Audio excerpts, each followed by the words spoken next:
Welcome to Quilting's first reality show, live and unscripted, with Susan Smith.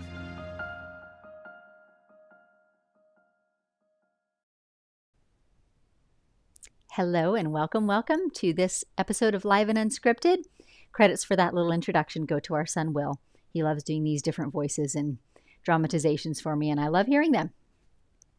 So we are in my studio, Stitched by Susan, and the project today is going to be one edge-to-edge freehand quilting whole quilt from loading right through finish.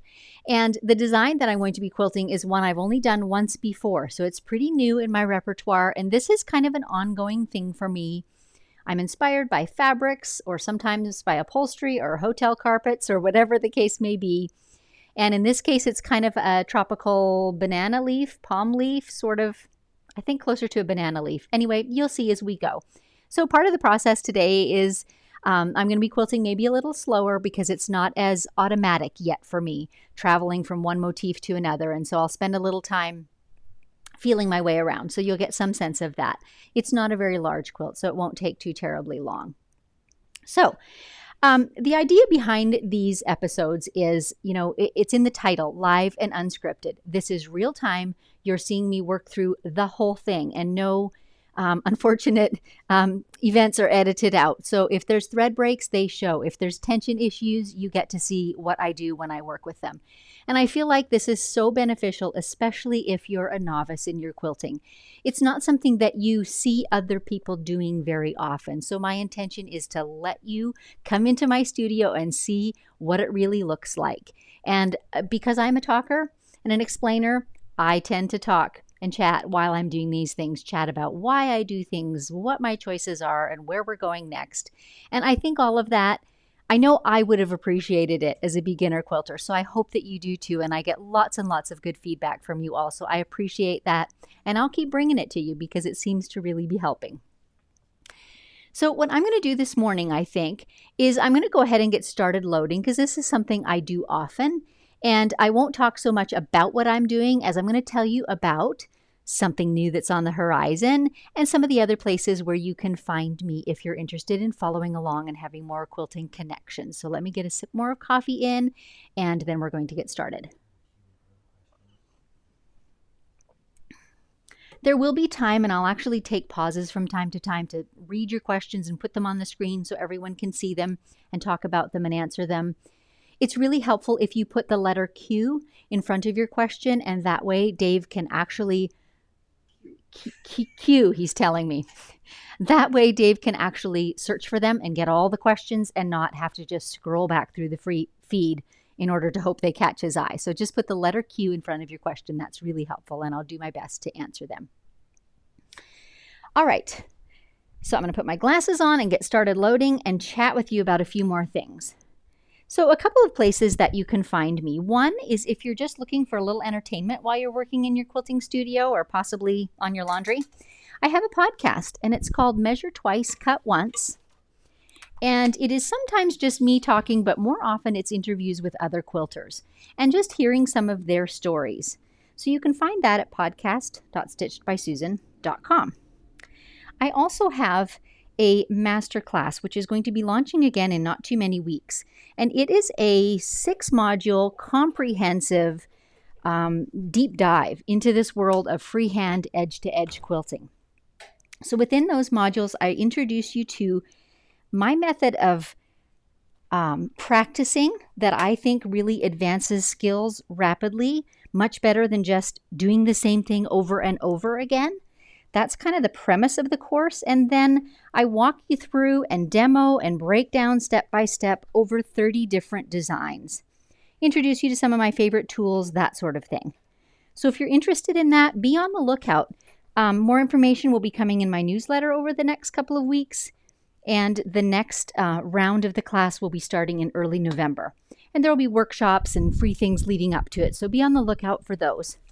If you want to read more about it, also on my website, stitchedbysusan.com, there's a classes page, and you can find more information there if you want to read what's in each module.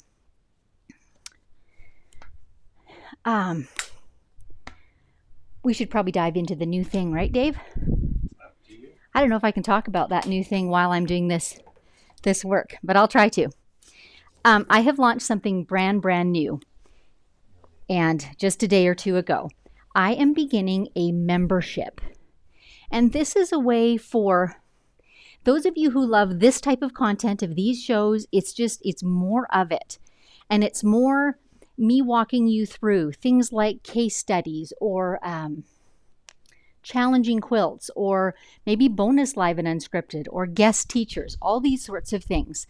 So it's going to be a monthly subscription, and there will be new content delivered every month. So where it stands right now is that I've launched it to all my past masterclass students, and they're kind of being my testers, if you will, making sure that I've got all the bugs worked out and everything's working properly, giving me a little feedback on what they think of the content and those sorts of things. So again, if you receive my newsletter, you will be getting more details about that very soon.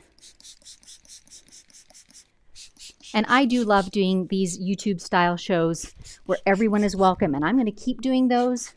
But if you want a deeper dive, this membership might be the thing for you. I am going to mention a couple things about my backing, because this is what I do. Often when I load my backings, I have the selvage seam allowances, edge of the fabric, not seam allowance, on this front straight edge so that I have a really firm, not stretchy edge. But in this case, my quilt is quite long and narrow. And the fastest way to quilt that on a long arm is to have it running horizontally, right? So there's only a couple passes instead of having it run long and thin where I have to advance many times.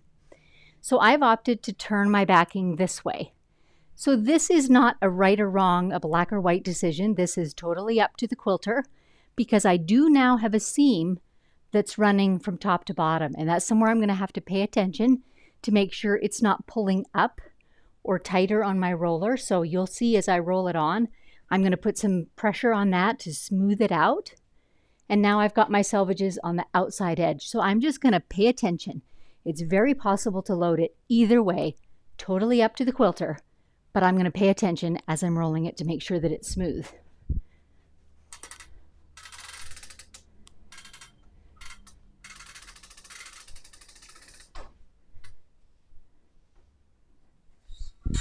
That should do it.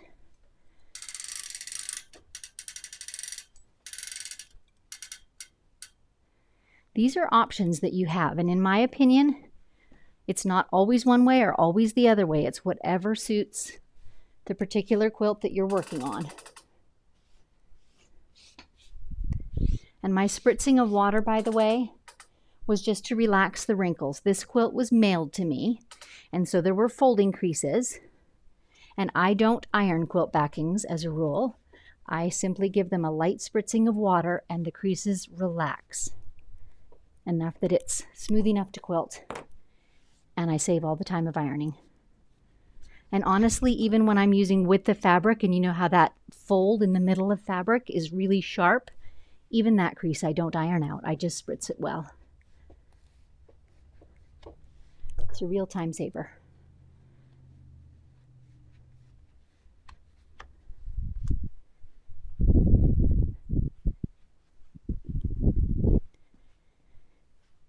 Okay, backing is loaded. And while I get my batting, please, if you are enjoying this or if you've watched me in the past, please would you take a moment to like and to subscribe and even to share this show with a friend. I think there are lots of machine quilters that can benefit by just kind of being a fly on the wall, so to speak, and seeing this type of quilting get done. So I would love if you would share this with your quilting friends. Another advantage to loading the backing this way is I'm going to try and have that seam be in the middle of my quilt. So I'm going to center my quilt just visually. I'm not measuring terribly particularly, but I can see a center seam in my quilt. And so I can lay that on the backing seam, where if I had my backing loaded the other way, I would have had to measure before I load it, to know where to place my quilt on it. So that's another feature I like about loading this way. There's pros and cons for everything. There's a lot of pros about having the backing seams running horizontally. They tend to lay more flat, which is lovely. But the pro about running it this way is I can easily center my quilt on it.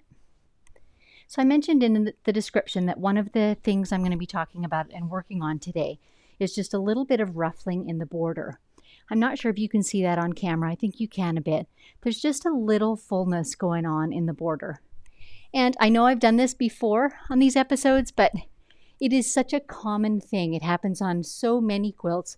So many sewing machines do that. They just pull up that little bit of excess when you're attaching long flat borders. There's really pretty simple ways to deal with that as a long armor. So that's going to be one of our focuses today.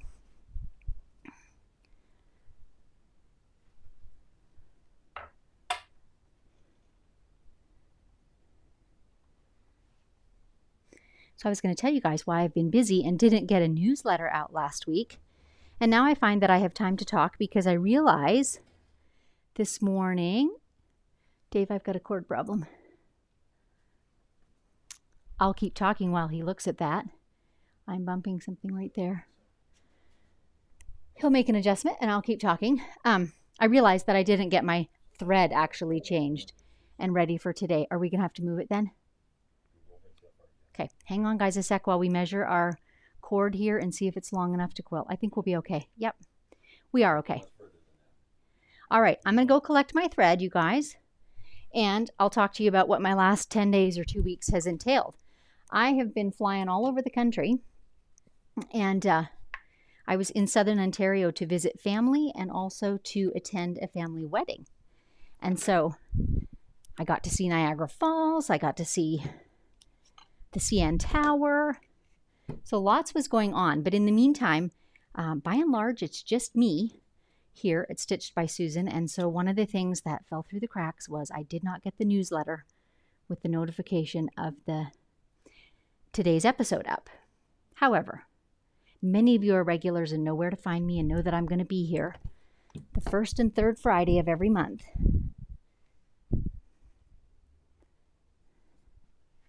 So maybe it's kind of fun that you get to see the thread being changed actually. All I've done is changed out the spool and actually knotted my new thread onto the thread I was using before. And now I'm just pulling it through all the various thread holders and tension guides and pigtails. And I've unthreaded my needle because you can't pull that knot through the needle. So I pull it all the way through and then rethread the needle, and that's how simple putting a new color on. It's not too terribly difficult, and it doesn't take very long.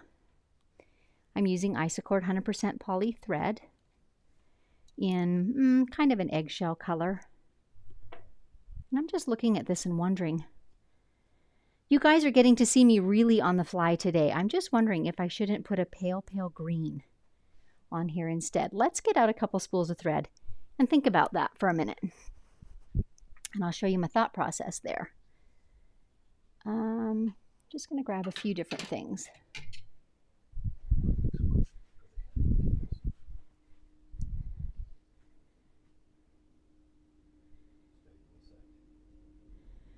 Dave's going to get a separate camera and head over here with that so you can get a good look at it actually.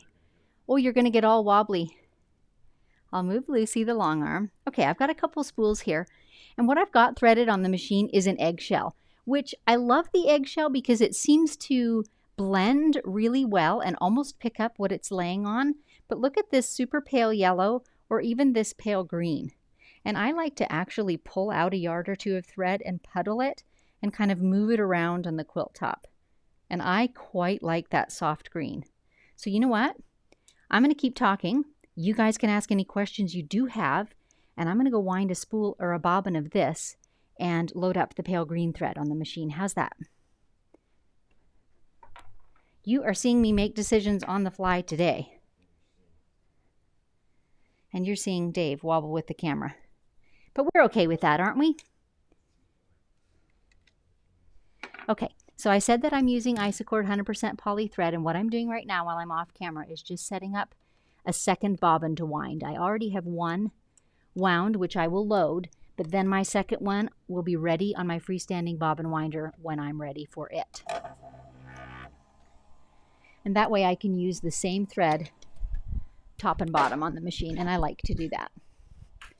Okay, we'll put the other choices away.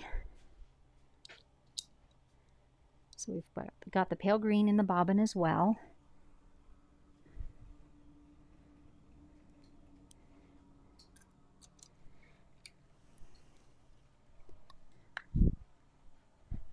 And now we'll change the thread on the machine again. You get to see another run through of this.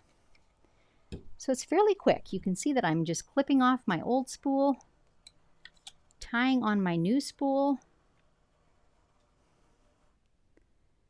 On my machine, I do use a thread net, only it's not nearly as fancy as actually being a thread net. What it really is a lonely sock from my laundry room, and I cut the toe and the heel off of it so that it's just a little tube, a little stretchy tube. I don't think I'm able to get it in camera. I'm not for you, but it's super simple, and it's just resting over top of that spool. Some machines are not as finicky, but with mine, I kept finding that my unwinding thread would sag and would catch on a screw or part of the thread cone holder and would break the thread on me, and that was so frustrating. So my homemade thread net was my solution. Okay, now we're going to get our quilts in place. Let's talk a second again about this border. As I said, there's just this little bit of fullness here and there going on. A couple ways to approach this. I've done a whole bunch of quilts, and I'm going to just do it as I work. But if you're not comfortable doing that, then what you might want to do first is decide how wide your quilt is going to be and put a pin at each end and a couple pins throughout and distribute it. That's the important part, is that you don't quilt along and be pushing it out in front of you. That's where you run into trouble. The trouble is avoided when you divide and conquer, so to speak. So distribute it out, and then each time you look up to kind of assess the thing, like make sure you're not pushing those folds in front of you. Make sure you're getting it under the needle. So I'm doing it loosely with my fingers. You might want to pin it in place. And I am going to put my trusty tape measure across the top of the quilt so that I'm confident I'm getting the quilt the same width all the way down. And all I have is a simple little office clip. And I just wind my tape measure around the frame of my long arm and clip it in place with that office clip. It's really simple.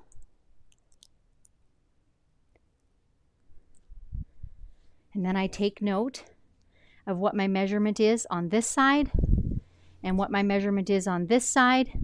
And sometimes I adjust my tape a little bit just so that I have whole numbers and not fractional numbers, just because it's easier to remember. Okay, so just to be clear, I have not determined where the center of my quilt is. I've just stretched my tape across, and I've noted the number 27 is at this side and the number 37 is at this side. And as long as I use those same numbers with every advance, my quilt is going to be the same length all the way down. The tape measure does have this centering apparatus, and then 1, 2, 3, 4, etc. I don't fiddle with that. That doesn't make it any squarer, in my opinion.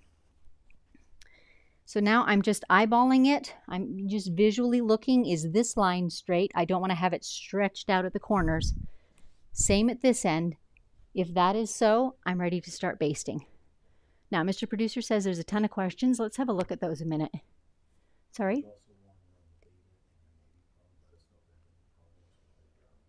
Okay. One more thing I should tell you. We are brand new to streaming both on YouTube and Facebook at the same time. And the streaming software that we use, this is kind of a new development, which we're loving, but we're still in the beta or testing version. So would you let us know if there are problems, if there's massive delays in the sound that you hear, or if it's cutting in and out, or if in any way you're having trouble, and we'll try and follow up on that. So that's what we're doing today. Alrighty, let's have a look at questions. Let me have another sip of coffee while we do that, okay? Betsy, are the selvages cut off on the seam? How wide is the seam? The selvages are cut off in the seam. I would say she sewed it at pretty close to 1 inch and then trimmed it down to about 1/4 inch and pressed the seam open. I do like an open pressed seam on the backing. Martha, do you iron the quilt tops ever? Not very often, Martha. If they're super creased, I will spritz the top as well. In the case of this one, I literally just smooth.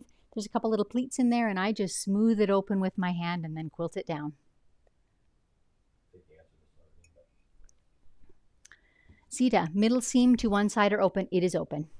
Lays flatter when it's open for sure. Monica, have you ever tried floating the backing, pinning just the top? I have not, Monica. I assume that you're meaning floating both, because I do float my top, right? It's just hanging here in front of me.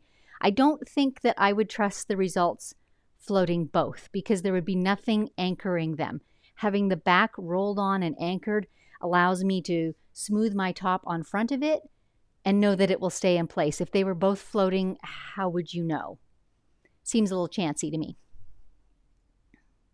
Eileen, love, love, love the quilt behind you. Is there a pattern name? I'm trying to think, Eileen. I made the quilt and it has a name because I entered it in a quilt show and I had to give it a name, but I can't think of it off the top of my head. I think it's Birds of a Feather. Anyway, it's made entirely out of my scrap bin.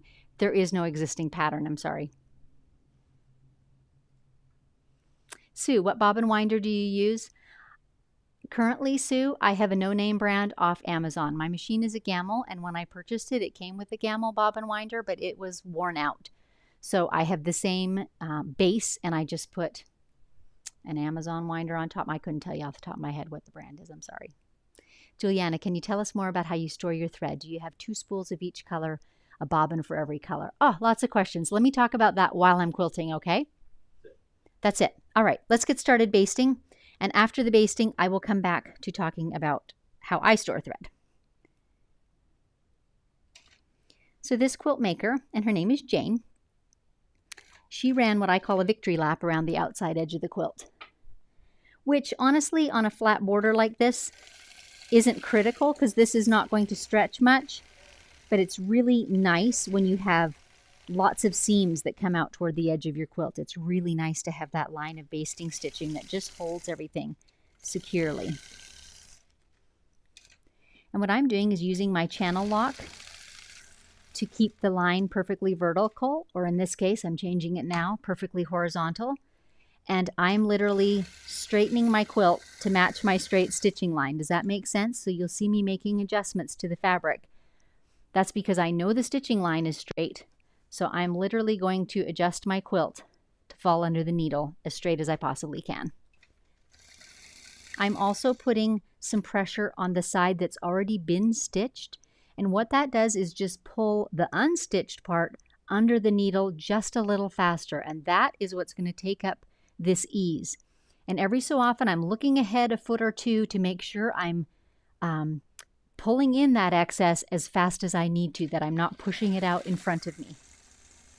And that's just a learned skill. But you can see how I'm moving the fingers of my left hand to just put pressure here, and that pulls it under the needle a little bit faster. The more I need to ease, the more pressure I put on there. Quite honestly, even a quilt that appears perfectly flat, excuse me. Sorry about that. Hopefully Dave got it muted in time. Sorry.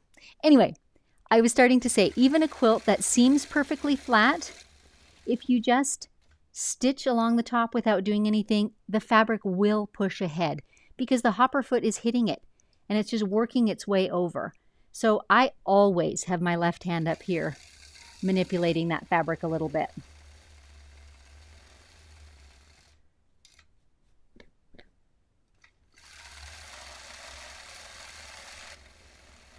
And I'm just making my basting line fall within a 1/4 inch of the edge so that it does not have to be undone later. It will all fall within the binding of the quilt. I know there are long arm quilters who don't do this basting step. To me, it seems non-negotiable because I don't know how else you would get a square result on your quilt. So I'm not sure what their processes are. And like I said, the things I'm showing you, I'm not going to say are the right way or the only way. It's just the way I've found that works best for me.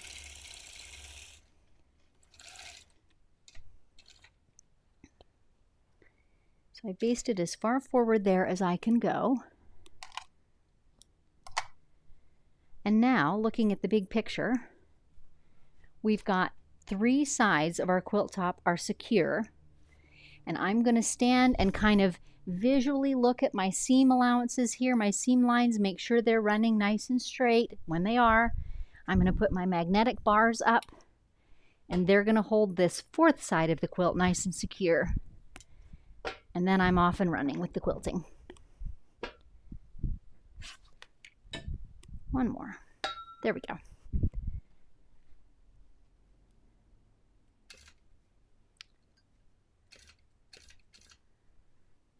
I'm just going to lower my machine rail a little bit. When there's quite a bit of clearance between the rail of the machine and the bar of the long arm, you get bouncing happening. So when you keep that, it's probably even still a lot, like a finger width in there. I'll show you in a second. Can they see where I'm working, Dave? I'm not seeing the camera.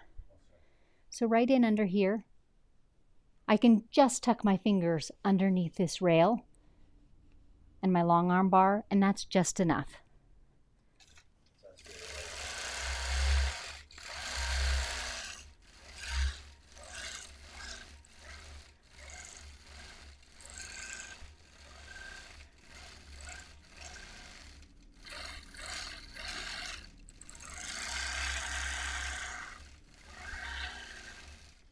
I'm going to pause for a second. I realize I didn't put my stretchers on the right and left.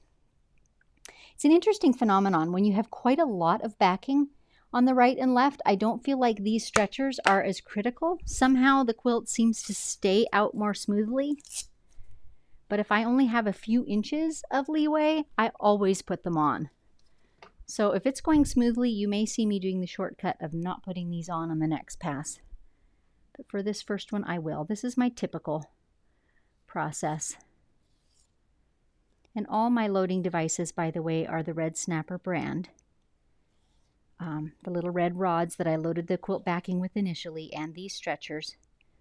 And if you're on YouTube, I've got a link in the show notes for them. And if you're watching on Facebook, you can head to the resources page of my website, and all the same links are there. Okay, we're good to go.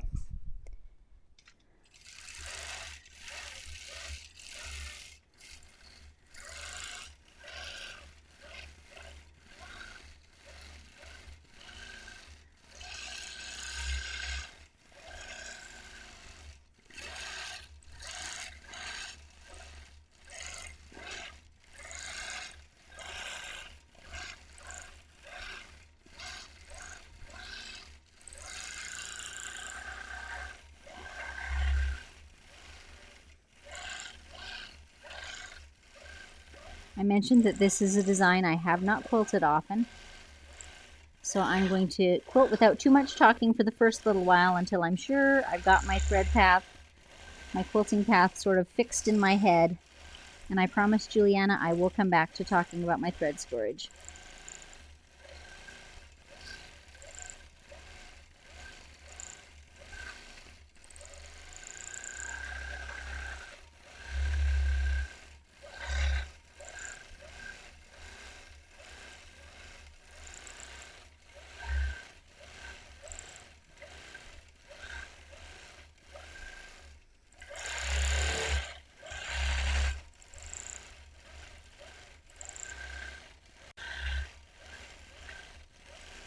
And I'd love to hear your reaction, honestly, to the leaf, whether you think it looks like a palm leaf or something tropical, or yeah.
Here's an example of someone was asking if I press the quilt tops. And you can see there was this little kind of crease in here where the border was not pressed fully open. And I did not take the time to iron that. In general, my clients don't pay me to iron their projects. So I've just opened it as best as I could with my fingers while I was basting the quilt on. And now I'm just going to hold it flat and just quilt it as is.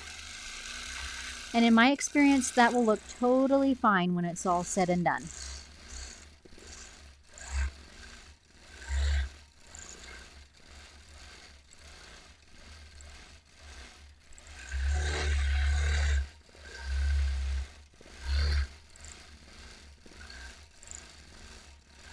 Now, if this is your own quilt and you wanted to press it, for sure, that's an option.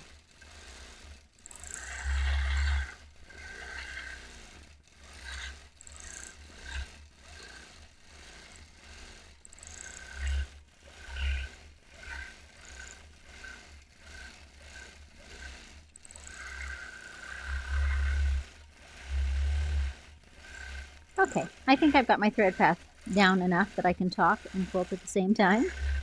So Juliana was asking about my thread storage.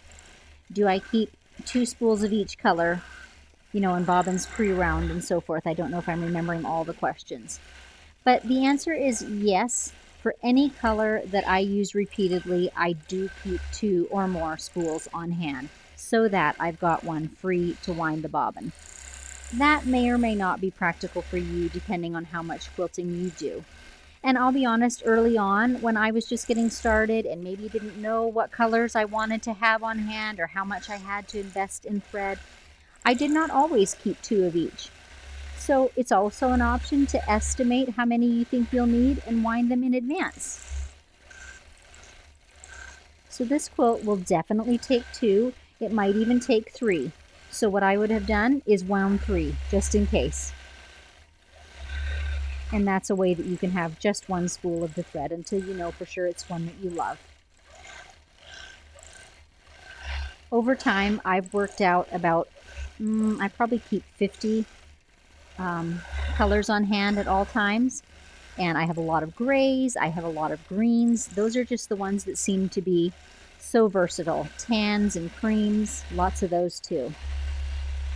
But that was over a period of dozens and dozens, even hundreds of quilts that I started to work out which colors I loved.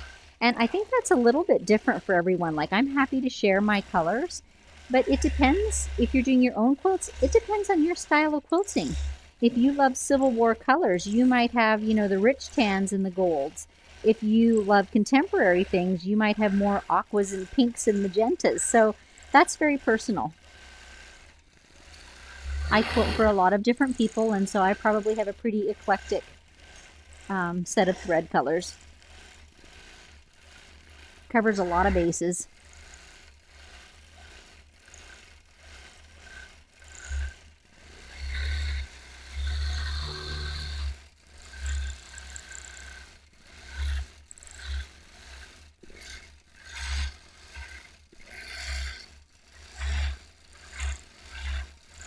When I'm kind of playing around with a newer design like this, one of the things that I'm looking for is having a reliable way to travel from one leaf to another that looks like it fits with the design that I'm quilting.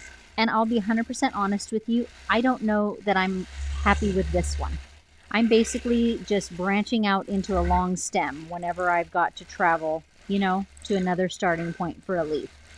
But again, over time, I have learned this comes just with quilting it. I just proceed to use it in quilts, and over time, I just get ideas for it. Designs are never, or very seldom, finished.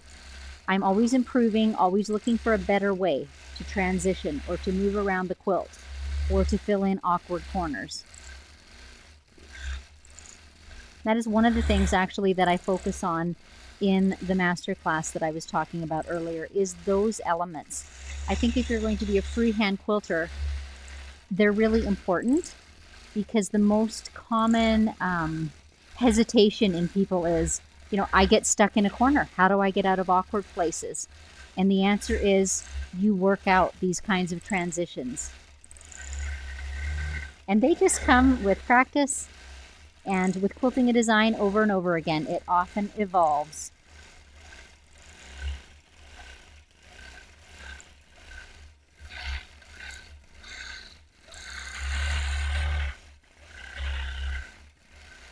I was kind of inspired by the fabric on this quilt because it's very, you'll see the leaf shapes as I quilt over them. They're quite, whimsical is not quite the right word, but they're unstructured. There's a lot of artistic license taken. They're not very realistic.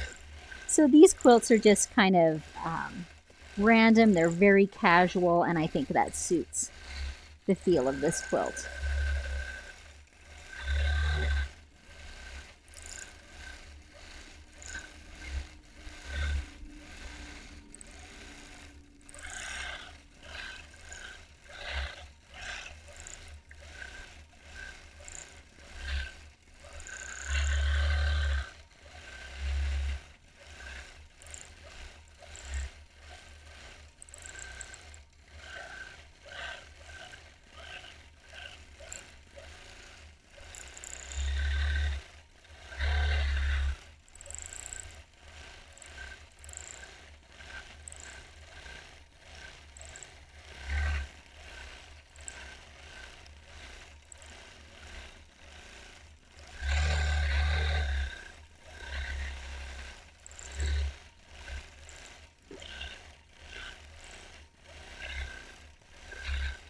One of the reasons that I got very enthusiastic about launching a membership that has new monthly content is that I do keep coming up with these new designs from time to time. And not only is it difficult to go back and add them into a large class that's pre-recorded, but it gets very huge and unwieldy and even expensive. If I'm going to put 50 designs in it instead of 30, for example. So I felt like that just might be unwieldy. So it seemed to me that a really good solution was to offer this monthly subscription where when I have new designs, I will teach them one at a time. And so anyone that's wanting to expand their repertoire, have some new designs, that's a really easy, low commitment way to doing it.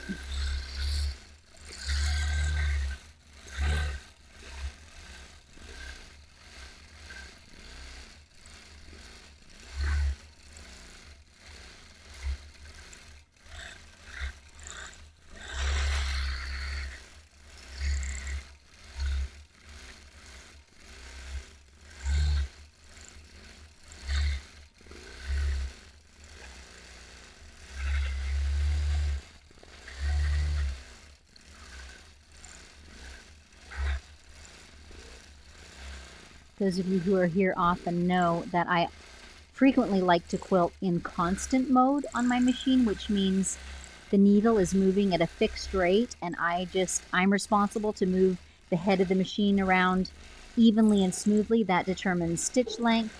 And I find that smoothness, both of motor and of movement, to be beneficial to getting more graceful quilting. But again, today, because I'm working on a design it's not second nature to me yet, I'm having to think about it a little bit, I'm stitching in a regulated mode so that I've got built-in pauses, like at these corners, right? I can pause for just a half a second and say, now, where am I going next?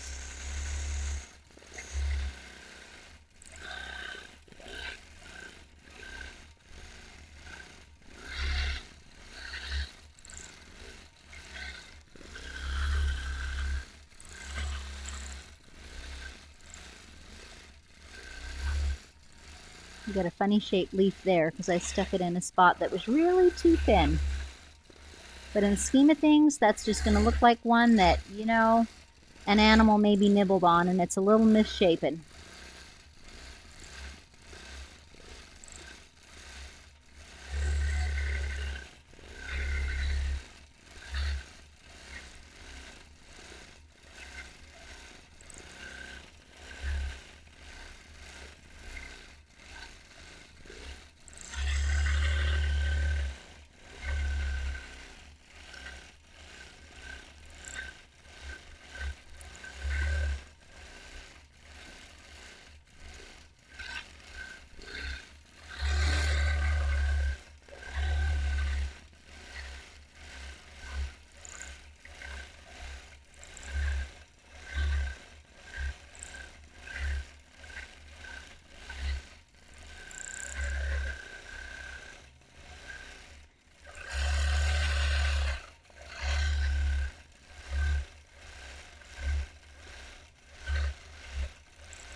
I do enjoy quilting leaves. It's always remarkable to me how you can just bend them and squeeze them into any shape. They're very forgiving.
We're coming to the end of this first pass, so it's a great time if you have some questions to be typing them in. It'll take me a minute to advance the quilt, and while I do that, I'll chat, grab another sip of coffee. Speaking of coffee, if you are interested in supporting these shows, you can do that very easily by just going to buymeacoffee.com/Stitched by Susan. And there you can, for the price of one coffee, $5, offer support to this show. There's no minimum monthly contribution and no commitment there. It's simply buy me a coffee. And we use those funds solely for upgrading our equipment.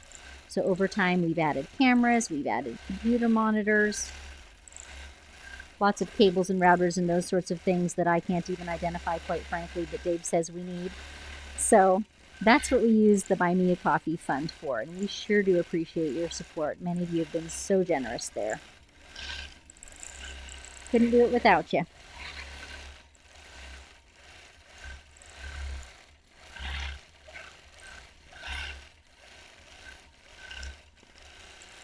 And there we are at the edge. So while Dave gets your questions loaded up, I'll go ahead and take all my magnets and paraphernalia off. I usually just leave needle down and go ahead and advance with Lucy, the long arm, still anchored to the quilt. But for today's purposes, I'm going to go ahead and cut the thread just so that I can move Lucy out of the way and you can see a little better.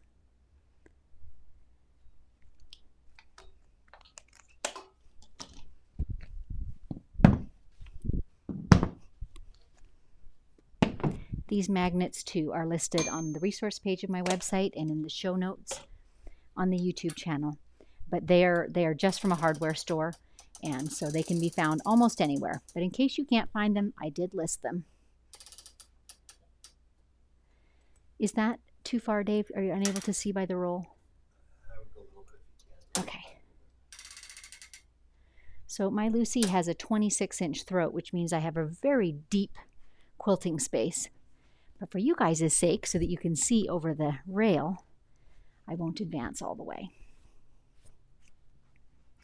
Okay, and here again, just before we get going on the questions, I'm using some visual cues. So again, I've looked at my 27-inch mark on this side, my 37-inch mark on this side, so I know my quilt is staying a consistent size, but I'm also looking at the seam lines that are running here, looking at the seam lines that are running along my rail, just to visually gauge the squareness of my quilt. This is not a show quilt, right? So we're not down to millimeters. We're just down to, does it look good?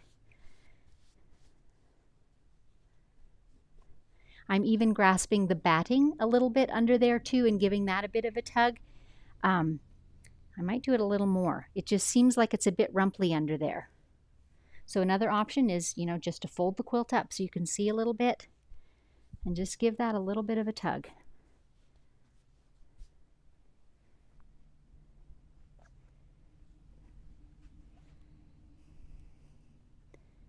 That is looking pretty good.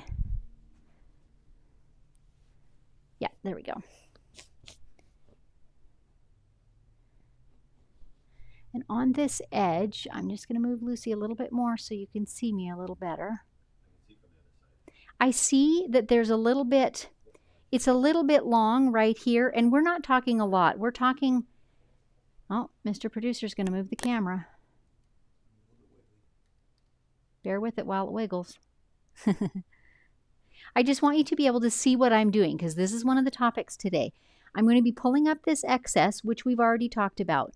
But when I smooth the quilt, this extends a little further than my seam allowance up here is. So a couple things I'm going to do. One is I know that because I've quilted the part that's rolled up, it is actually pulling in a bit. So I'm just going to grab that and give it a bit of a tug just to make a little adjustment. Might only be 1/8 of an inch, but that will help even out that differential. I know that a lot of digital long arm quilters do that. They have to stretch that back out flat, pull it out flat to make their next row match. I don't have to make the next row match, which is lovely, but I want a straight line here. So beyond that then, I'm literally going to pull on this inner part of the quilt until this looks straight to me. And I'm going to drop a couple pins in to make sure I get it right, because there is a bit of excess going on here. And now what I've done is I've transferred that excess into this area of the quilt, and I'm going to again distribute it a little bit with my hands, and I'm going to quilt that up. And when it's all said and done, this will look perfectly straight. It's an easy fix. There's no need to have a funny bulge on that side of the quilt.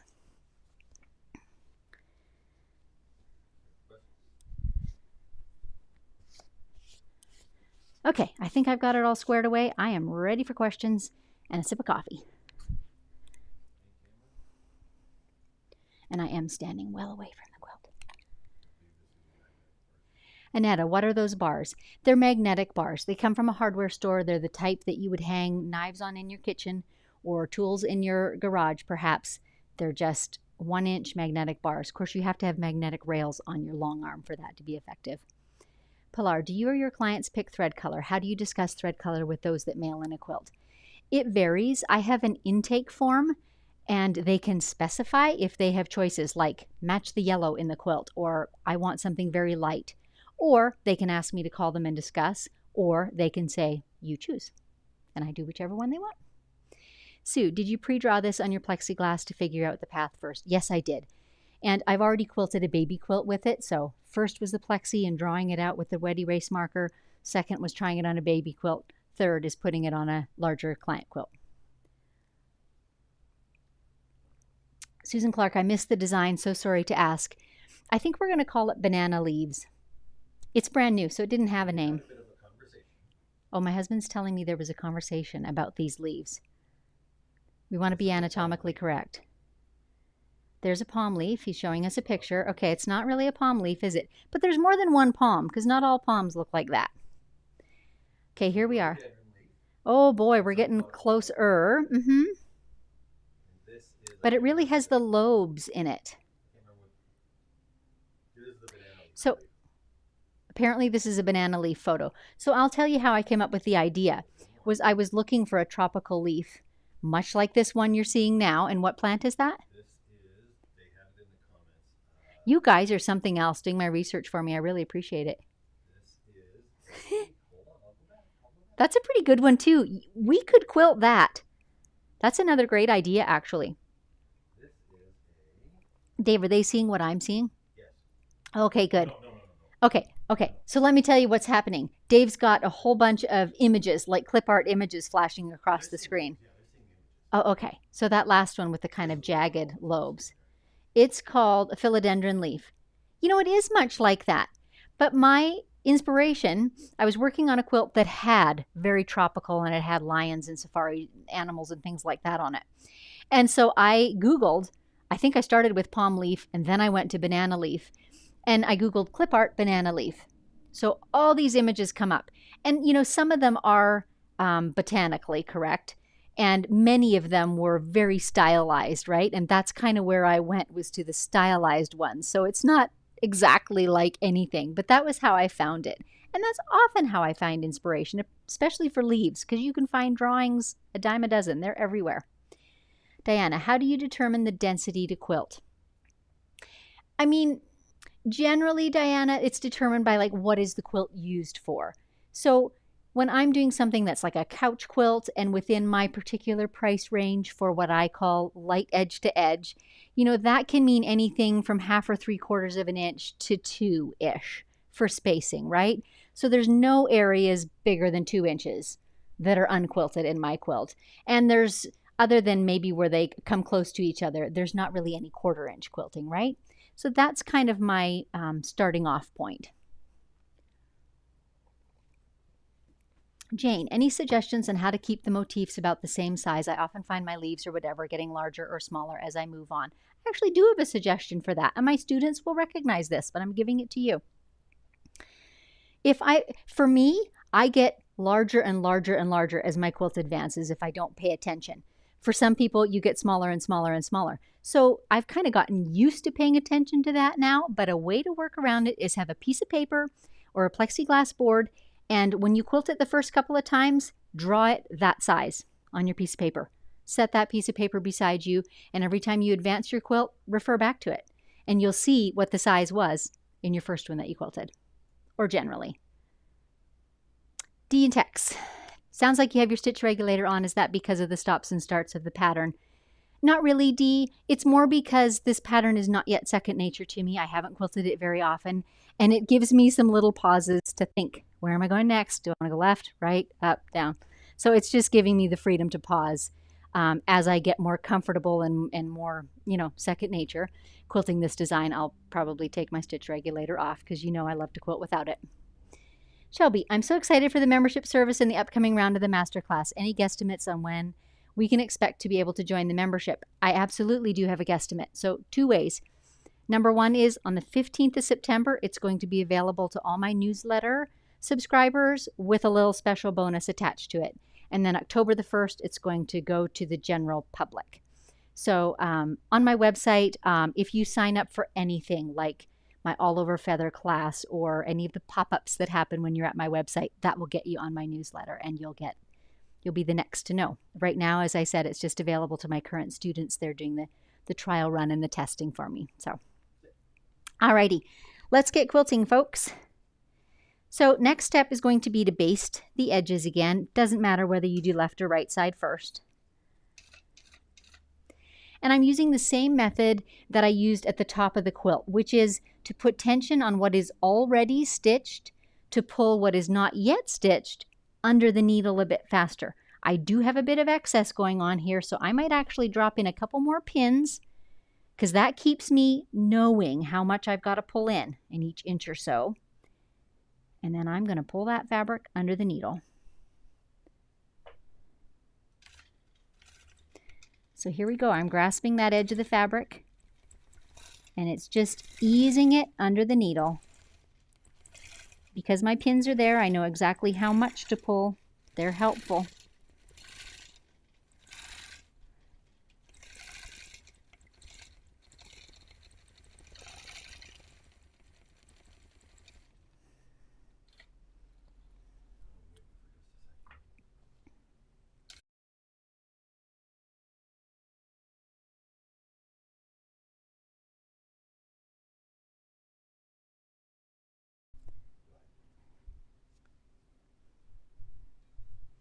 Dave, bless his heart, thinks of everything. He was asking me if there's an easy link that he can pop into the chat for the newsletter. So you guys, I'll try and work on that.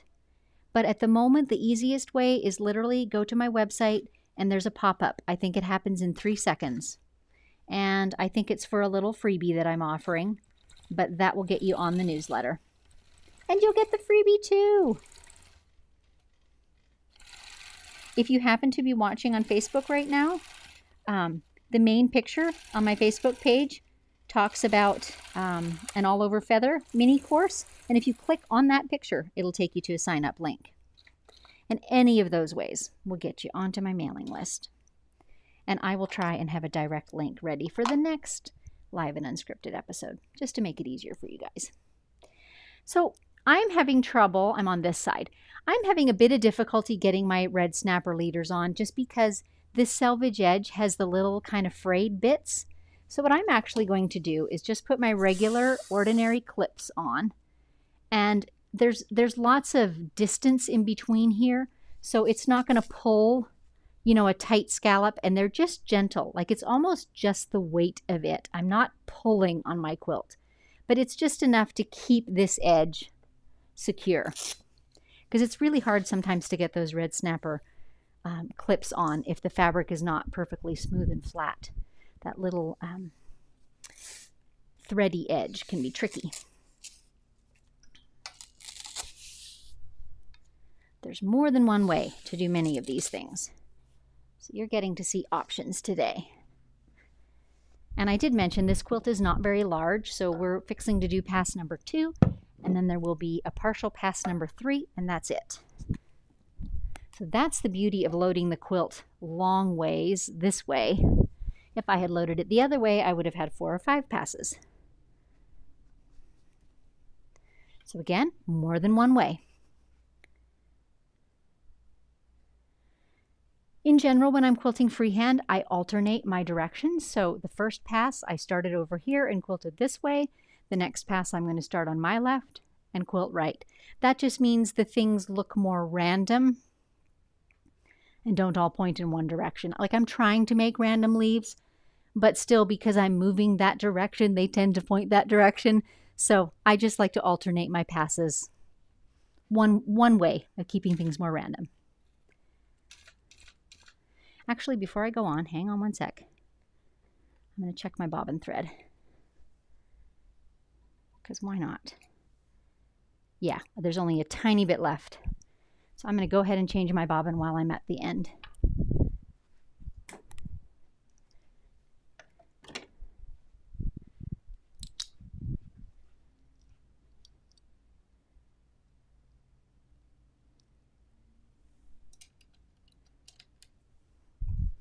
Perfect. Glad I thought of that.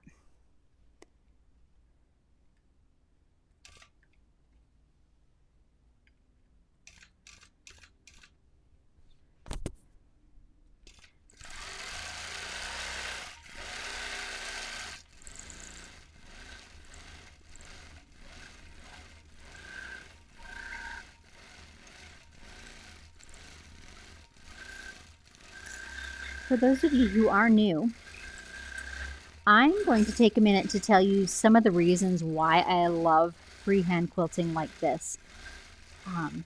The long armor term for it is freehand, edge to edge. So I'm quilting the same thing from one edge to the other of the quilt, right? I'm not stopping for any borders or piecing or anything like that.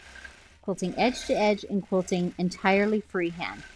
So some of the beauties of it are, one, I can quilt whatever I want that suits the quilt design, right? So sometimes I will literally take the design of, say, a leaf right from the pictures that are on the fabric, and it's a great way to make very unique and personal quilting designs. Secondly, I think that it's faster than any other way I know to quilt, simply because there's no pre-marking to do. There's no lining up of pantographs or of digital repeats or anything like that. And don't get me wrong, I'm not being critical of those ways of quilting. Some people love them. Some people love the confidence of having pantographs, for example, in front of them. Some people love the challenge of using digital designs. Yay for them. But this is what suits me, this freedom to just quilt. I love it. I also have the freedom, really honestly, to change to my heart's content. So if the print, for example, of this quilt was much finer or made with very tiny, dense prints, I might think about making this smaller. And I know it feels like if you had a digital design, you know, you could just push a button and change the size. That's not necessarily always true. Then the whole thing is smaller. What if you want to change the spacing? What if you want leaves to be the same size but further apart with more space between them? Those are all things that are super easy to change when you're quilting freehand, and I love that freedom.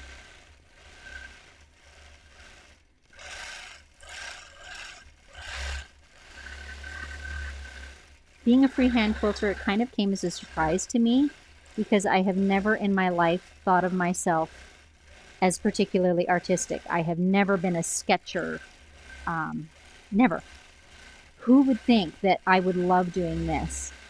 But what I learned early on is that I don't have to take a blank piece of paper or even a blank quilt and just draw things out of my mind necessarily. There's a ton of ways for inspiration. So I was telling you about how this one came about by simply looking at clip art of banana leaves. And various ways like that are where my ideas come. So there's lots of inspiration. So that should never be a worry. I can't draw, so I can't quilt freehand. The one thing does not make the other to be true. And I honestly think quilting freehand is more like handwriting than like drawing anyways. Just the way that you control the machine, the skills that you develop, much more like handwriting. Do you want to mute me a second, please?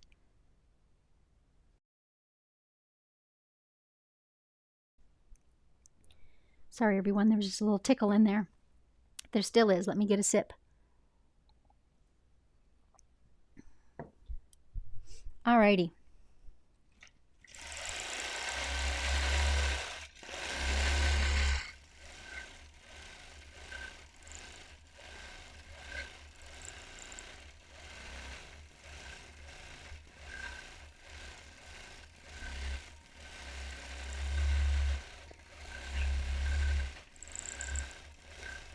So again, if you're finding this helpful, interesting, something you want to know more about, please like and subscribe. And please share with others that you think might be interested in this style of quilting.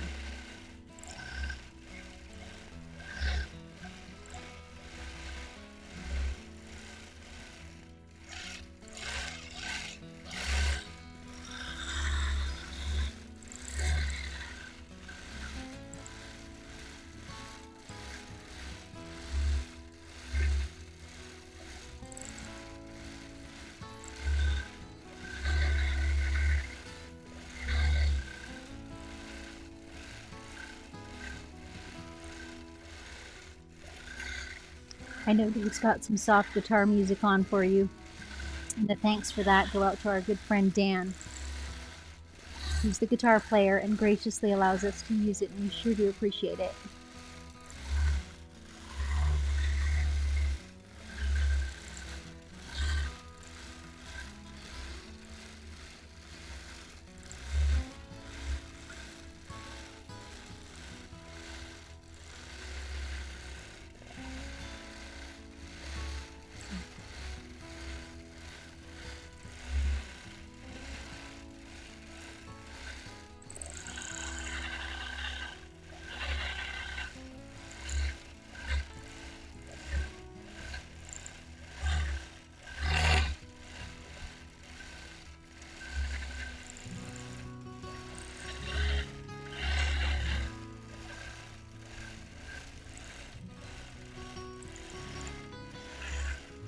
As I get more comfortable with the general thread path, I'm playing around a little bit with curving my first stem more or less, making it longer or shorter, even how the tip is shaped. Those are all things that, me personally, I don't work them all out on paper beforehand. I just get a pretty good idea of what I want to do and I start quilting. And somehow, for me, that works because I feel what comes more smoothly, what movement is easier to do with the long arm, that sort of thing. It's a little bit different than just doodling on paper. So that's my preferred way of doing it. These little swoops, for example, I could change things like, are they going to be pointed where they are here at the top? Are they going to be rounded? Those are things I'll just fiddle with, and over time, this design will probably evolve and change a little.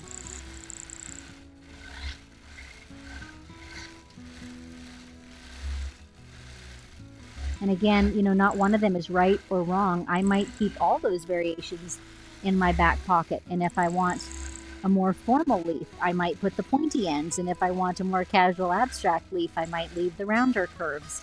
Those can be really simple variations that give you endless customization.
There's a skinny leaf in there.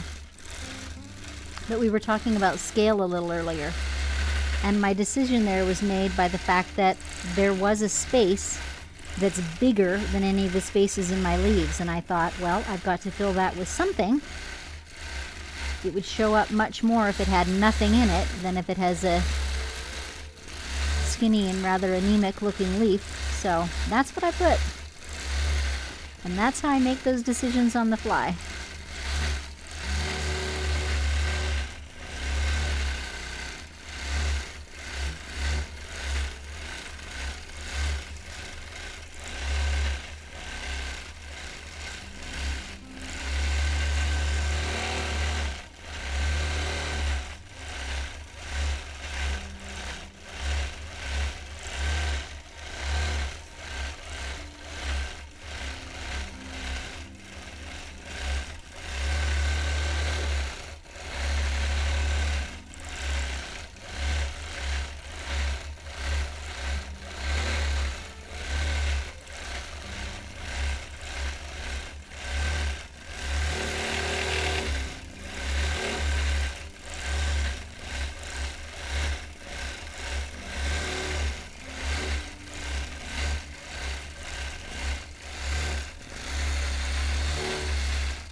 That little pause was just to decide, do I want to travel up or do I want to travel down?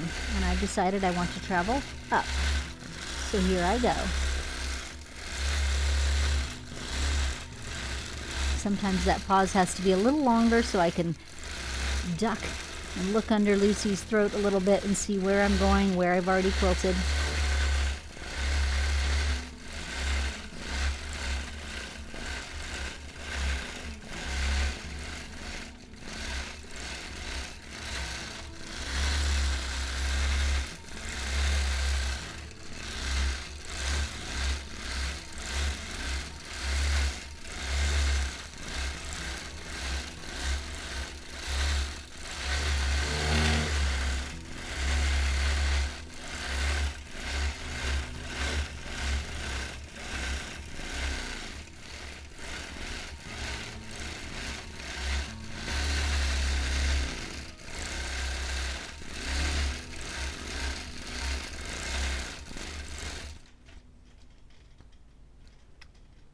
tail out of there. Hang on a sec. Got a thread tail I quilted in.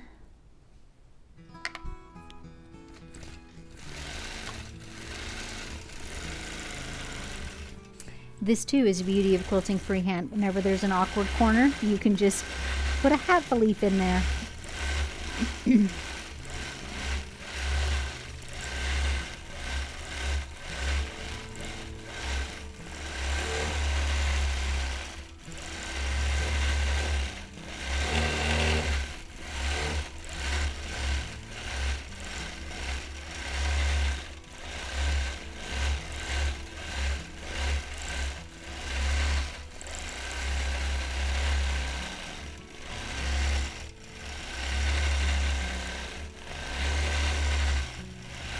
So I'm not sure if you saw that, but to get back to the side where I wanted to put my next leaf, I actually traveled or echoed around an entire leaf. And I actually quite like the look of that. So I'm not going to change too much midstream on this quilt. I'm going to continue with what I've been doing. But I'm kind of making a mental note. The next time I quilt this design, I might try echoing on every leaf. And see if I like that look, that more almost solid outline. More distinct outline if I've got a double line around the outside of the leaf. I might like that look. So these are the ways I experiment.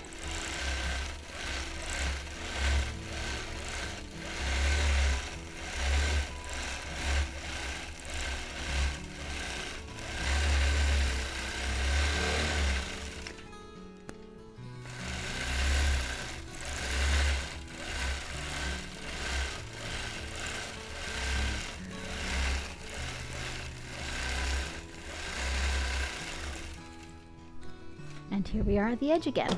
So I'll unload everything. If you've got any more questions, pop them in the chat window. Don't forget to like and subscribe. I so appreciate that, and share this with your quilting friends.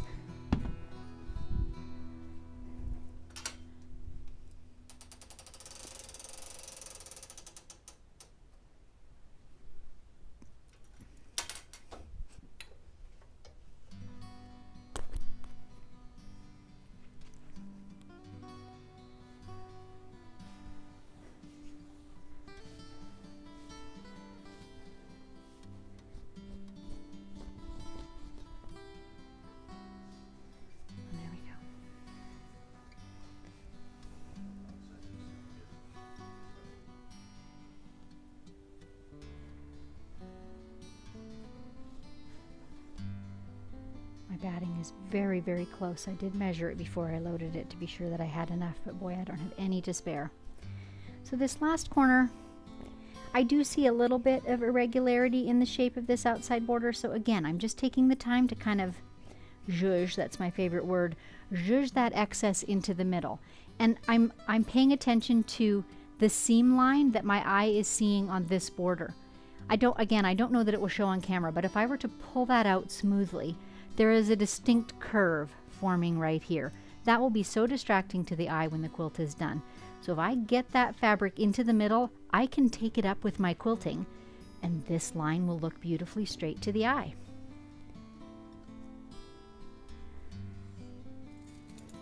And I often will drop in a few pins just to hold things where I want them.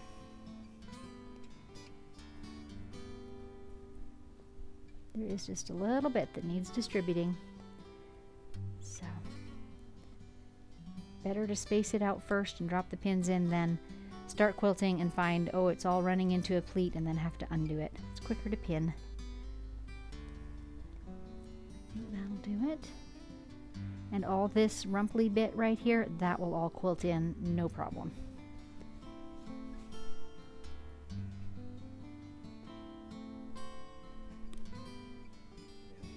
Same thing on the further corner. Right in this area here, there seemed to be, this is just a little bit longer. So I'm just going to correct that by getting that excess into the middle, keeping this sort of visual cue of the edge of this border straight in every direction.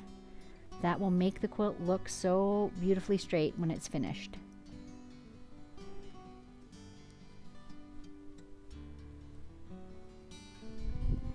I will take some questions, but I think I'm going to go ahead and baste this first so we know we're good to go.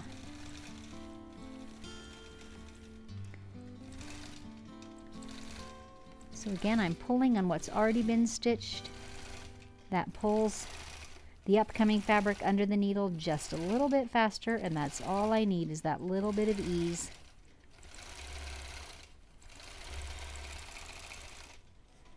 I'm going to have to advance Lucy just a hair.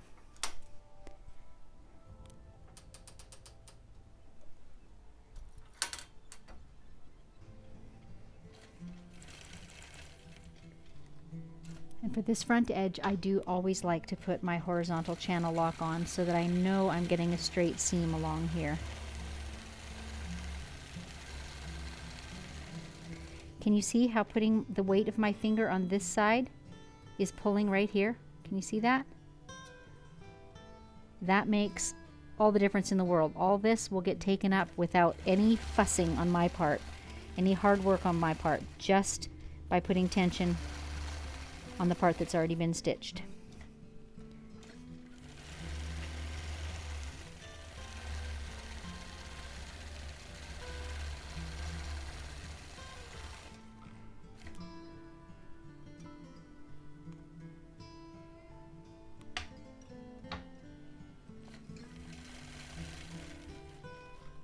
And I can see that this side of the quilt is just a little bit longer. I'm going to go with it because it wasn't perfectly square when I began, and it's a couch quilt, and I know Jane's not going to sweat about it. So what I'm just doing is adjusting my channel lock by a couple threads width every so often. So the net result is going to be that this corner of the quilt is about 1/8 of an inch out of square. You will never know by looking. My other option would be to zhuzh all this fabric in there some more. I could probably get it perfectly square. Is it worth that? Is it worth risking pleats within the quilt? To me, no, this is the better choice. But if it's your quilt, you choose.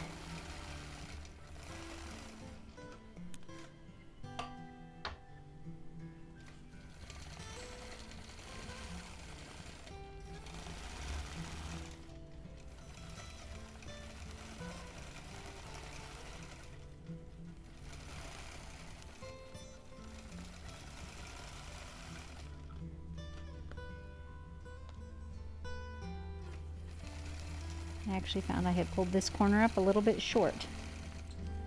So that channel lock is better than my eye. Who knew? I just released the pins and pulled it out flat.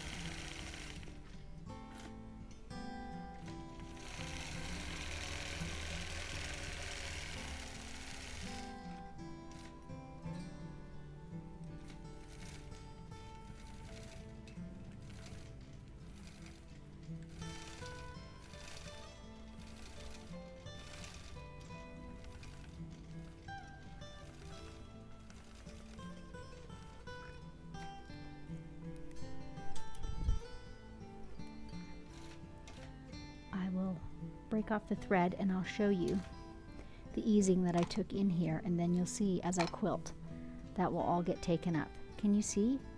There's actually quite a bit of fabric eased in here, but I'm going to keep some tension on this edge and I'm going to distribute that as evenly as I can while I'm quilting, and I promise you when it's quilted that will never show, but we're going to have a pretty square quilt when it's all said and done.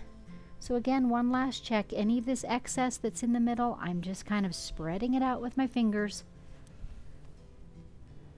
so that I can hopefully avoid any pleats anywhere.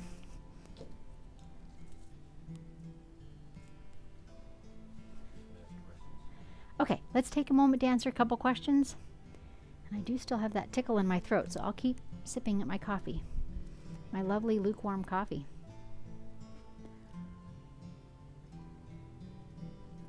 Sue, not sure if you addressed this, but will there be a problem with so little batting at the bottom? There won't be, Sue, because it is, you probably can't see it, but it is just a few threads wider than my quilt, and I measured it pretty carefully before I started loading this because I wasn't sure if there was enough. But when I trim that edge, you know, 1/4 inch from my basting line, the batting does extend to that, so it'll fill up the binding nice and fluffy. Janice, could you show where you shadowed the leaf? I'd like to see the difference. Oh boy. Okay. Dave's just saying he'll come out with a handheld camera at the end, and I'll echo one here somewhere in this pass so that we can try and compare the two. How's that? Okay, any more? Betsy. What would be the quilting order if you did an edge to edge in the confines of the first border and then a different motif in one or both borders? Probably, Betsy, and this varies a little bit depending like on the width of the borders. These are not very big, so probably I would have stitched in the ditch around whatever border I was stopping at. Then I would have edge to edge all in the middle. Well, I'm assuming basting too. I would have basted, I would have stitched in the ditch of the border, and I would have edge to edge the whole center, and then I would have come out and done the border in one lap all the way around. Lori, I've created your suggested plexiglass board to doodle out my design. I keep it handy to refer to as I'm quilting. Learned that from you, Susan. It's so helpful. It truly, truly is. One of my favorite tools ever. Charmaine, thank you for showing how you ease the extra fullness on the borders. It's important to keep the visual line straight. It is. There's quite a bit of contrast, right, between the yellow and green on this quilt. So if that border wobbles, that's going to be really distracting to your eye. So we're trying to avoid that. Okay, excellent. Let's quilt one more pass. And in the spirit of alternating, we're starting on the right this time.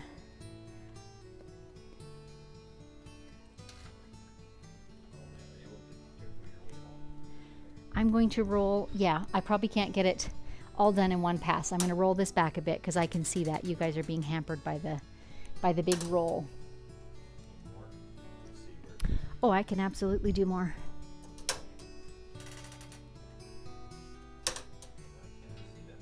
Because my Lucy didn't move. So we'll quilt a slim kind of line across this top, then we'll roll a little bit, and then we'll be able to finish it.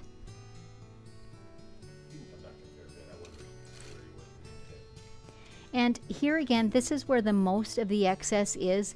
So I'm going to quilt with my right hand and keep my left hand free to manipulate. It's really helpful to almost, the nose of the long arm is right here. You almost stretch it over that and you can ease in all this fullness. If you're not comfortable quilting with one hand, try the vegetable can trick. Put a can on either side, and that can be helpful too in getting this to work under the needle smoothly.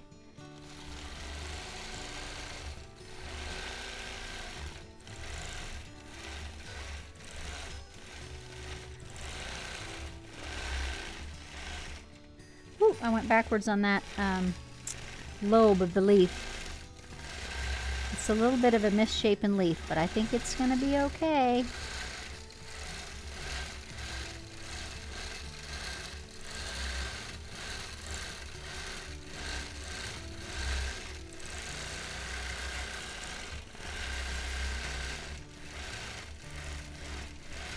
Okay, this is going to be our echo leaf. I'm doing it on the yellow, so you'll be able to see it really well on camera later. So I'm just going to echo all the way around the outside edge of it. You know, and in retrospect, that's a bit chubbier of an echo than I would have liked. So, you know, again, that's something that I can play with.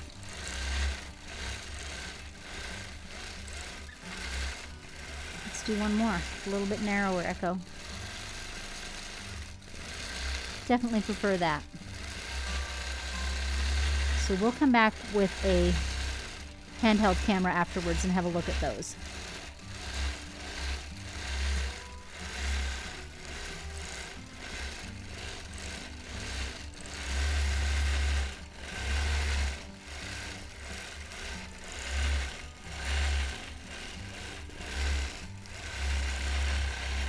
In the busyness of doing those, I kind of forgot I was going to do one slim row of leaves and then advance Lucy a little bit. So I will get back into that mode.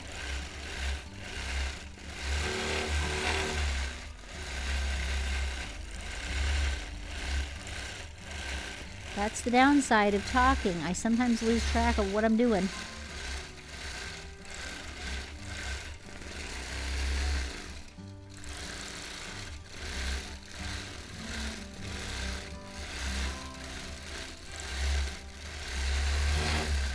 Again, using my left hand to just distribute that fabric as I come to it with the needle. That can make all the difference between pleats and no pleats.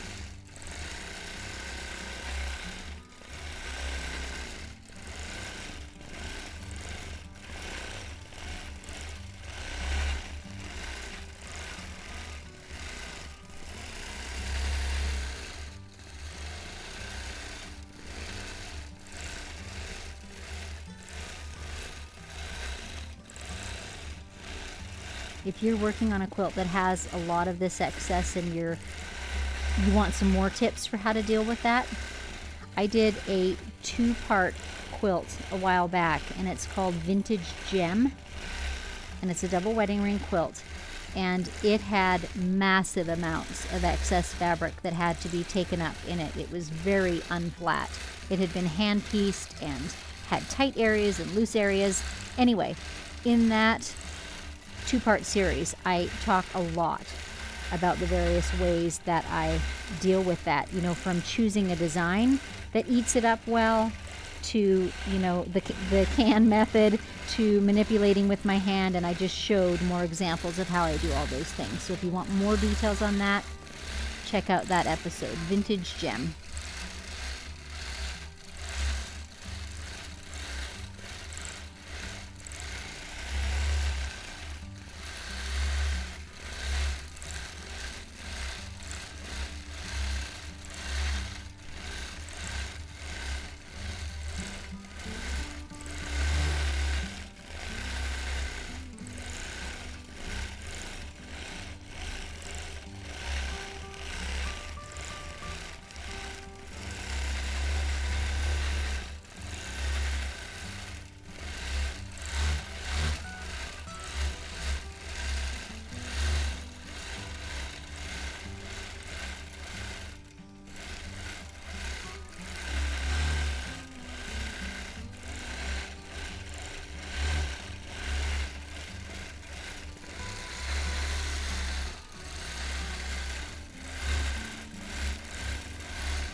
Here's one of my little anemic leaves again, filling up an awkward little corner. But again, it's my judgment call that putting a little skinny leaf in there will look better than leaving a puffy, large, unquilted space.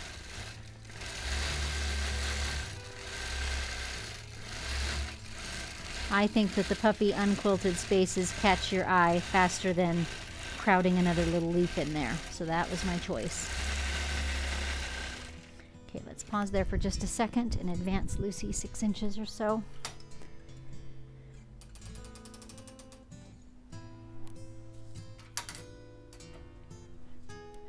And by the way, in terms of tightness of my quilt, you see my hand here? Let's see where I can put it. You can kind of see it. I poke my fingers up from underneath. I should be able to grab those fingers. So to you, this might look drum tight, but it really is not. It's just tight enough to keep it flat.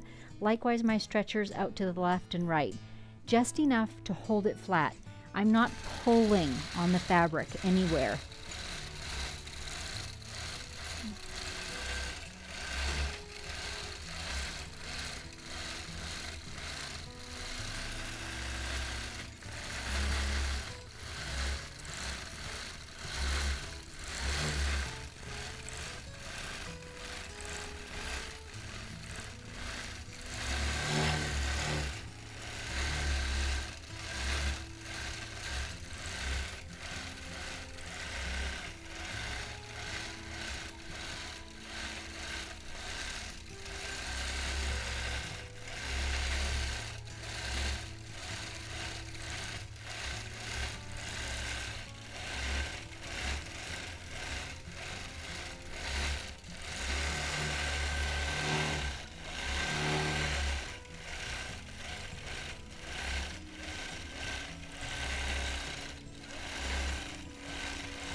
now as I gradually work my way along this outer edge of the quilt, I'll be trying to fill it into the edge as best I can. Again, trying not to leave any unquilted areas bigger than 1.5 inches or so. That's kind of my benchmark on this quilt. If I can't fit a whole leaf in, there's no reason I can't do a half leaf, you know, that looks like it's falling off the edge. So the options are limitless, but I certainly don't want to leave any unquilted chunky areas along the edge.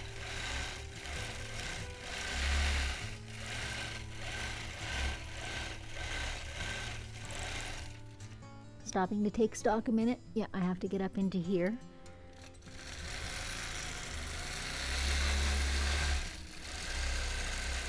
Different machines are so unique in this respect, but Lucy is a little bit hard to see underneath. So I sometimes do have to actually stop, duck down, and have a look under there to see where I'm going next. Make sure I cover all the areas.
I'm just going to lower the rail on Lucy a bit. I feel like we're getting quite a bit of bounce there, and that I can avoid for you all, make it easier to see.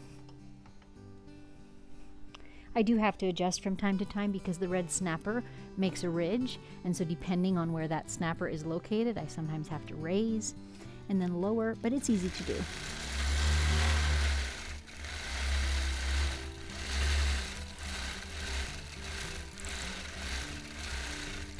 Yes, that is much better.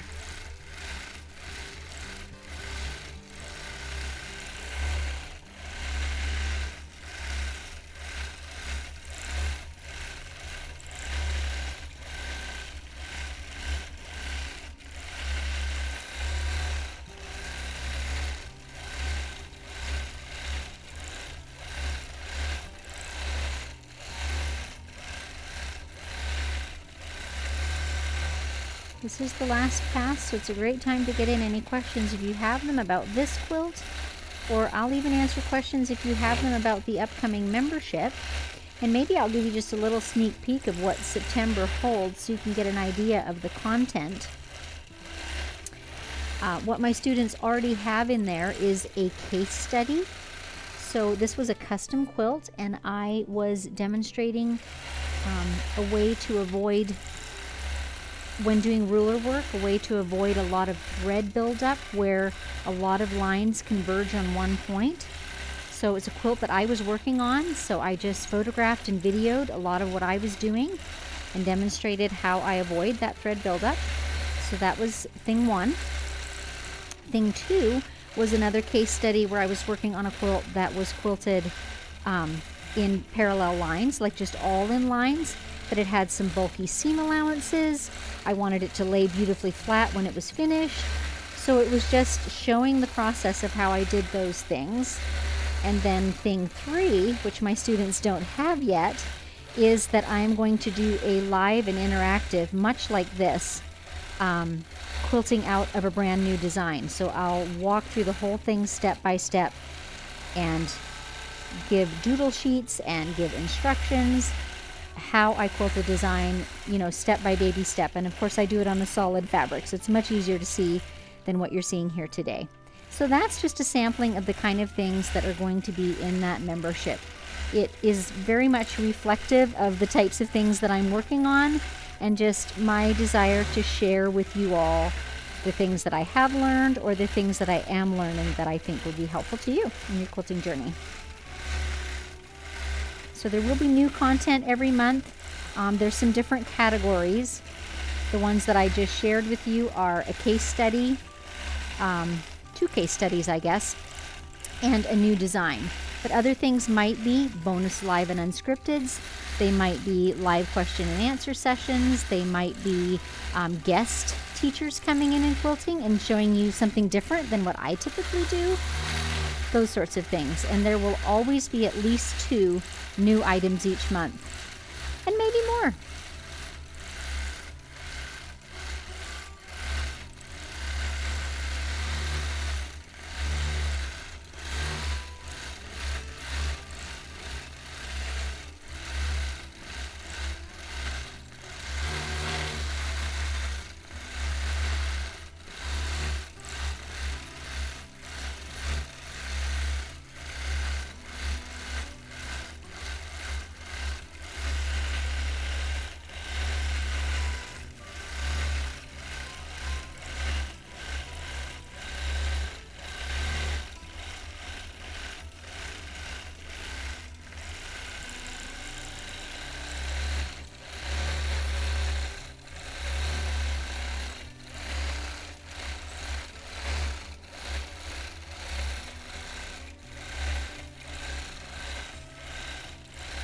Do you see how forgiving leaves are?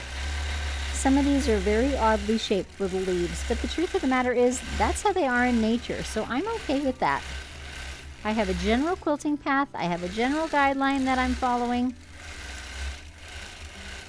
but I twist and turn, add more lobes, fewer lobes, whatever the case may be, to fill in the area. And I truly think when it's all said and done, your eye will see more the evenness of coverage than it will, you know, notice the differences in the little leaves. And you guys, I was wrong. I ran out of bobbin thread. I'm about 4 yards short. So I have to run over to the machine. So maybe it's a good time, Dave, to get some questions loaded up. I have to run over to the bobbin winder and get another bobbin winding and then wait for it because it's not ready for me.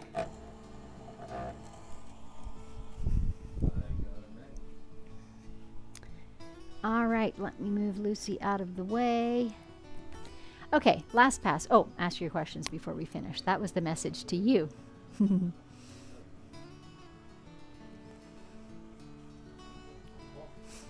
Betsy, what determines which side of the stem you go up first? Only where I'm trying to head next. And I often cross over the stem too. I start on one side and come down and I think, oh gosh, I'd rather be coming out on the bottom. So I cross over it if I need to. It's super forgiving. Just push stop if you would. Super forgiving. Yep. That's all that determines it is where I'm trying to go next. Mindy, question. I just got a quilt with family picks in it. She prefers me not to quilt over picks. Any suggestions for this? You know, I don't know what size they are. Is it possible to outline the photographs, for example? maybe quilt some of the features under the chin. I'm not sure. It's hard to know not seeing it. Juliana, I would love to see you quilt a t-shirt quilt. You know, I have done quite a few, but I have not had any recently. And the things that I do on Live and Unscripted are kind of subject to the quilts I'm getting in from clients or my own. Sometimes I do my own. They don't come to order. So I don't at this moment have any t-shirt quilts in the lineup. If one comes, I will try and do it. Lauren, I may have missed this, but what size are the squares in the pattern so I'll have a reference as to the size of your quilting? They're 3 inches. So the center square and then each of the green borders around it are finished at 3 inches. They must have been cut at 3.5. Yeah. And the outer green border is 3 also. So that gives you a good idea. Charmaine, just wanted to let you know I finally took off the stitch regulation after watching you do so many demos of how you seem to make it so easy. Thank you. I've had a few people say that to me lately, and they've been so pleased with the results and pleasantly surprised. So I hope you are too.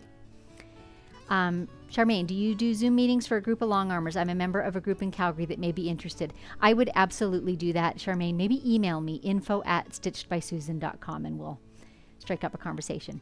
The Sewing Corner, which thread brands do you use and recommend? Bernie from the UK. Typically, I use Isacord, which is 100% poly thread. It was developed for machine embroidery, so it's a strong and a slightly shiny thread. So some quilters don't love the shiny as well and maybe are drawn to other brands, but I do love the Isacord, and they have over 300 colors, so that's another feature that I really, really like. Sandy, do you keep 2 cones of the same color thread, one on the long arm and one on the bobbin winder? Typically I do. I don't think that's essential. If you're just starting out or you don't want to invest that much in thread, then you just need to estimate how many bobbins you'll need for your quilt and pre-wind them. That's an option too. But I do tend to have multiple spools of the same color, yeah. So, okay, I'm going to go grab my bobbin, and we're going to finish up the last square foot.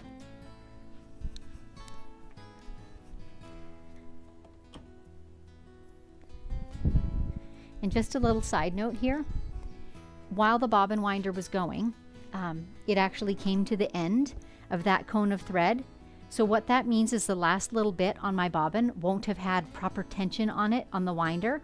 So I'm going to waste some thread and take some of that off, just because I'm apt to have tension troubles if I don't have perfectly smooth tension on my bobbin. I think that's probably the #1 cause of tension troubles, is bobbins that are not smoothly wound. So it's worth that little bit of thread.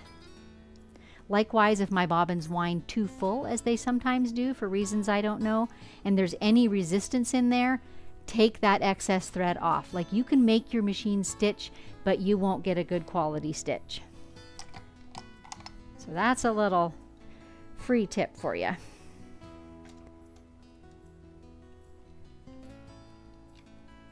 You'd think by now my hand would know exactly where to go with that bobbin. And I missed one thing. I usually drop my blue seam ripper right where I ended, and I forgot to. But I will show you this. Also, when I was coming to the end of that bobbin and it was running out, similarly, there's not proper tension on the thread in the bobbin. So I'm going to actually undo to the last kind of corner that I had. That's the easiest way to make a splice, is at a corner, and there's lots of corners in these leaves. So I'm just going to undo, 4 or 5 inches until those stitches are looking smooth again. I can see the last few stitches they're kind of laying flat on the top because there was no tension on the bobbin thread. So just takes a moment to undo that little bit. And because that tends to be when I change my bobbins, is when it actually runs out, I do this frequently. So I've just backed up to the last corner. I'm going to overlap, probably about 3 stitches. And I'll put a few lock stitches in there. I'll leave my tails hang. If I were to cut them right now, it would pull right out. So I'll leave them hang, go on stitching for a little bit, and then come back and trim them. Like so. And that will be a fairly invisible overlap there. And we're back in business.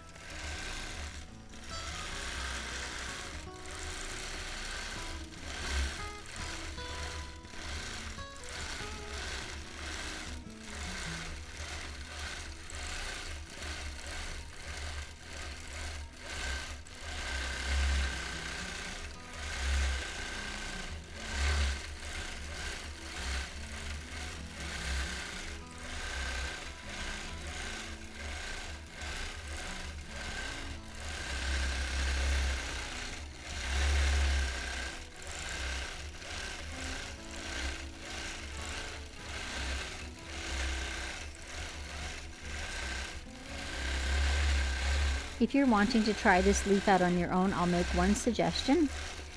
Draw 2 or 3 of them on paper and in some way transfer that outline to your quilt and then fill them in. That's probably the hardest thing that I found anyway about this particular design, was knowing where to go with the shape of the outer perimeter.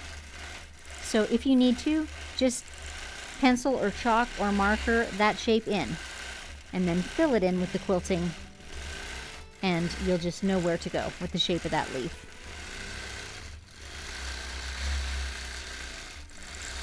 But seriously, I wouldn't sweat it too much. As you have seen, my leaves have come in many shapes and sizes.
So as I'm quilting, I'm still thinking of a name. And I know the leaf that we found closest in picture was the philodendron leaf, but boy, that does not seem to roll off the tongue the same way that banana leaf does. So I'm thinking at this point I'm going to stick with banana leaf.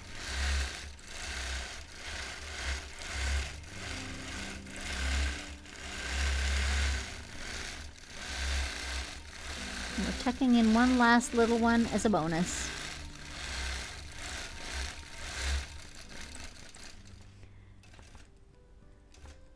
A few little lock stitches on the edge and we are finished. All right, I'll loosen things up. If, Dave, you want to get your camera set up for viewing these echoed ones, that would be a fine thing. And I will start to undo clamps and things. And as always, in the next couple of days, as I get some good lighting and a moment, I will photograph the quilt and do some nice close-ups so that you can get a bird's eye view and get a closer look. Let me see where my echoed leaf is. There we go. Ready? Okay, hang on, guys. Mr. Producer's changing cameras over there. Okay, so now you're looking at, by and large, the single leaves, one after another. And then up here, there you are on the right, and the yellow is an echo. And then up there in the green, I'll try and hold still. So I kind of like that look.